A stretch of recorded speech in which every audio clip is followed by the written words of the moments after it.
Mlčte!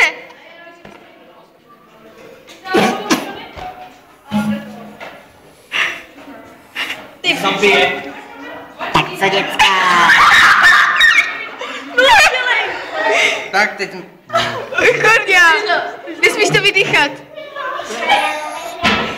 Dáme si komán, co? Panu z poslechu. Jo, paráda, děcka. Jo.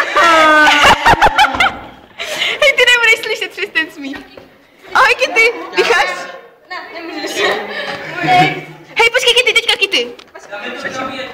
Kamí. A řekni něco francouzsky, Kitko. Já nevím co. Je ne pas. Je ne parle pas? To nedá ani normálně.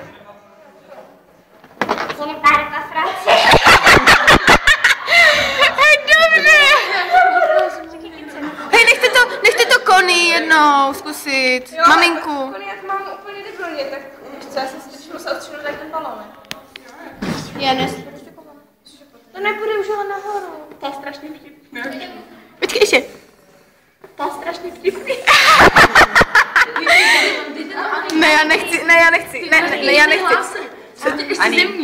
Ani. Ne, já to Hej, děláte si srandu. Kitty, teď ty ještě. Hej, dejte to ještě Toníkovi. Se prohlubuje ten.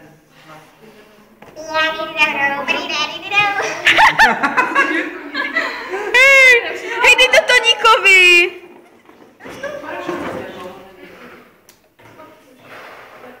Nebude žádná změna.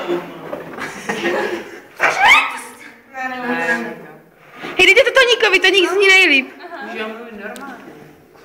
Myslím, že si by, ale já si taky dělám šmoulu. Co řekne? Co má říct Toník? Zaspívej nám to. Jsem malý chlapík. Řekni, já jsem malá milá kočička, pohled si mě mňau.